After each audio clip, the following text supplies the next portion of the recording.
I was bawling my eyes out because I was just so exhausted and so tired. And I thought to myself, people aren't doing anything because this is New York City. Like, this is incredibly, completely normal.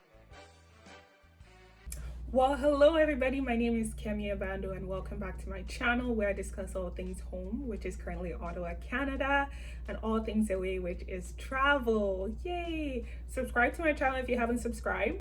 Thank you.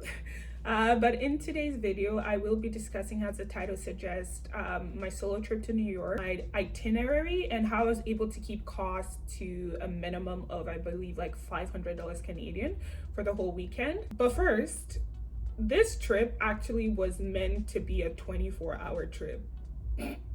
I thought I could do it in 24 hours. I talked to a couple of friends actually about doing it in 24 hours because I was feeling very, I don't know what the word is. I was feeling very, I want to do this. I want this to be like an adventure. I want this to be like I did New York City in 24 hours. Yay, don't do that. Don't do New York in 24 hours, please. Just don't do it. So instead of doing that, I decided to do a 48-hour trip, and this is how I scheduled it. So the first thing is my bus. I took a bus from Montreal, Canada, so Montreal, Quebec, Canada. What was that French accent? Oh my god. From Montreal, Canada to New York. So I took the overnight bus there, and I took the overnight bus back, so that's cut down 2 nights already. So I went from September 16th to September 18th or 19th, and that was a whopping 204 Canadian dollars. So I live in Ottawa. One of the pros of living in Ottawa is I'm super close to Montreal, so I took like a share ride for like $25 to Montreal. I left 11:45 p.m. and I got there around 7 a.m. in the morning, and they dropped us right like downtown Manhattan. I'm gonna go through my day one itineraries. I got there at 7 a.m. and then went to Grand Central Station and I bought my 7-day bus pass, which I wasn't there for 7 days. I was there for a weekend.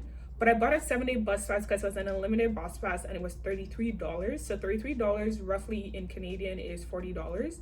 So I got the unlimited bus pass, and then after getting the unlimited bus pass, which I recommend, I went straight down to drop my luggage.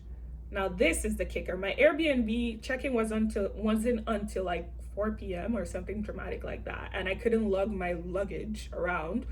So I use this app called Bounce, where you can drop your luggage with like random places. That cost me around, let me just say, $7 Canadian.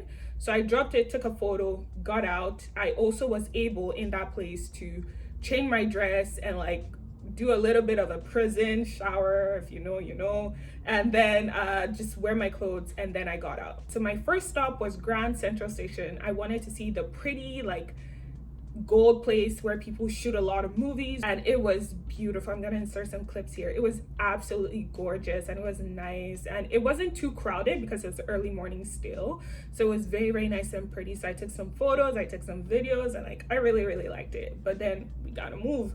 So right after that, I went straight down to the ferry. So the Staten Island ferry was where I was, or the ferry to take me to Staten Island was where I was gonna go to next. Went down, made my way to Staten Island ferry, and the Staten Island ferry is free. I was able to see the picture of the Mona Lisa. Ooh.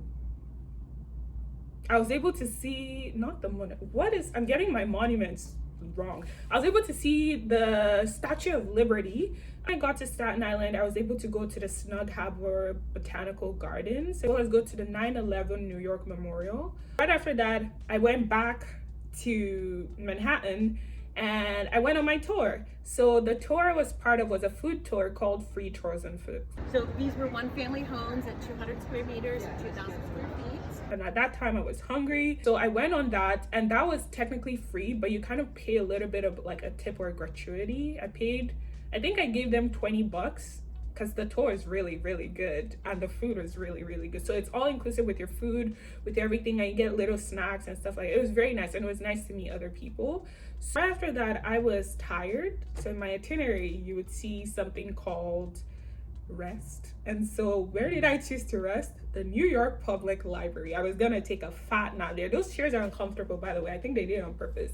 but it was free to enter. And the New York Public Library, it's one of those places that looks very like celestial. It's very like, oh wow, it looks like a piece of art itself. I didn't sleep, but I was able to rest my legs, so I stayed there for a little bit. I went for my solo dinner, and after the solo dinner, this was where things started to get rough, because on that day I told myself I wanted to stay up until like midnight because I wanted to see, they do something at midnight at Times Square called like a ball drop. I don't know, it's not a ball drop, that's New Year's, but it's something they do at midnight where there's lights and displays. So I wanted to stay up on that, and so the plan was to have dinner, have a comedy show, and then go for the midnight thing and then head home. But this is where things started getting wrong. So I went and I had dinner.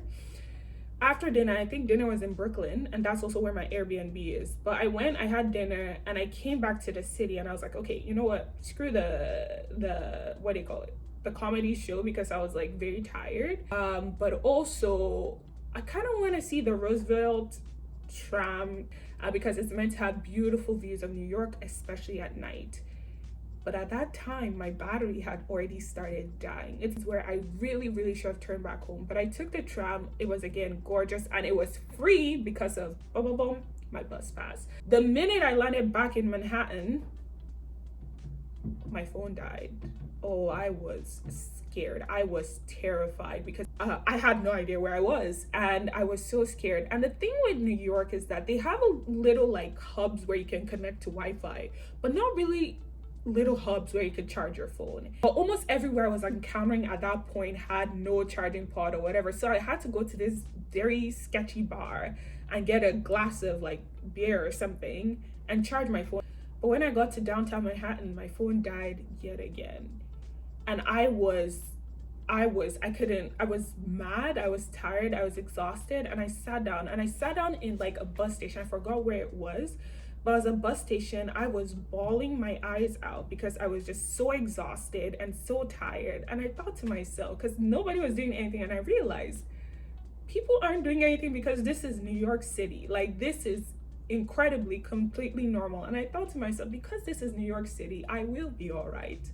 Right next to that downtown place, there was a Margaritaville. I went into the Margaritaville and I begged the bouncer. I was like, sir, I'm not from around here. Please just let me charge my phone in the corner. But he let me charge my phone a little bit. Like, you know what made me really mad? At that time it was past 12. So I could have still gone and seen the light show, which I was waiting for, but I spent it half crying, half exhausted. Airbnb was in Brooklyn. So I looked at where it was. I made my way to Brooklyn, and I made my way to my Airbnb, and I went to bed and I passed out. Oh, how much was the Airbnb? One night it was $179, and it was in Brooklyn, and it was a room. It wasn't a house. New York is mad expensive. And that was day one. Okay, day two itinerary, let's go. After dropping my luggage, I went straight to Empire State Building because I really wanted to see it. I don't know if you're meant to go inside, but it was just a really tall building. I find it slightly underwhelming. It was nice. I'm gonna insert a photo somewhere here.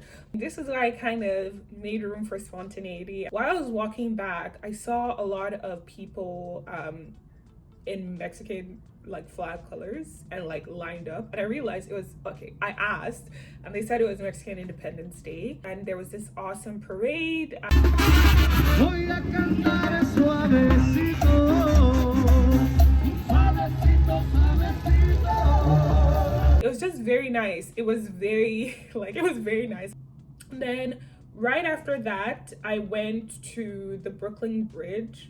I'm not gonna lie, the Brooklyn Bridge is a trek. It's wonderful views, it's very nice, but that thing is longer than I thought. I walked like almost all the way, and then I got tired. And then remember, I still haven't spent any money apart from like a little bit of food here and there. And I came back and I went to the World Trade Center. At the World Trade Center, I was able to charge my phone in the Apple store and also rest my legs. And then after that, I was able to see the 9/11 memorial. It was very like, you could see it was very like emotionally charged space. And after that, I went straight to Bowling Green to see the brass bull, like the metal bull, the one where it's like where the rich people are, the rich like financial district, that's what it was called. I went there. A lot of people were like standing to take photos with the bowl, and like in regular time for that, so I took photo outside of the bowl. Here it is, the tram again, because I think that was my favorite thing ever. I took it like twice. After seeing that, I went to Chinatown for dinner. Food was nice, the vibes were good. I saw this like micro influencers space there, which was very cool. I made it back to where my trolley, my luggage was, and I realized I actually hadn't seen Times Square in its entirety. I also kind of missed Central Park, and I was kind of mad because I really wanted to see them both. And I think if I go back there, I'm gonna skip Times Square because it's slightly overwhelming, but I would definitely do Central Park. I picked up my luggage, went back to Greyhound, and yeah, I took the bus. So in total, how much did I spend? 179 for my Airbnb, 204 for the bus back and forth, $44 for my 7-day bus pass, $20 for the free tours on foot thing, and about like I would say $40 for my ride share from Ottawa to Montreal and back.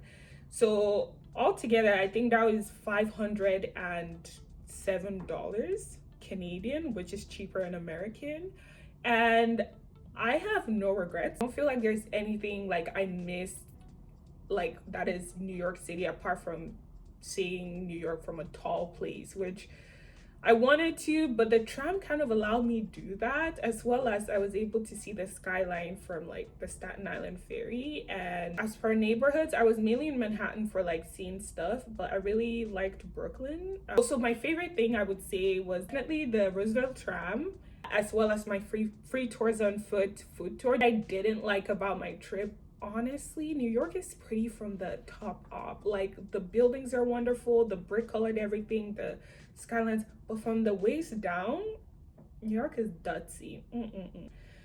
I'm sorry. But yeah, that's my New York trip. I hope this itinerary kind of helped you. I will probably put the itinerary in like the description box just in case you wanted to copy it. Know the kind of person you are, pace yourself. The only other thing I would change is I probably wouldn't bus. Actually, no, I would bus again. I was gonna say I would fly, but I really didn't mind the bus. I think it was a very financially wise decision to make. Also, I don't mind the bus, but I would probably spend longer in New York, and I would go with somebody else so that it's no, actually no, I'll go alone. I'll still go alone. Well, thank you for watching my first ever solo trip. This is just the beginning of something exciting. I hope to go on more solo trips in the future, way more solo trips in the future. But thank you for watching, and I will see you next week. Bye.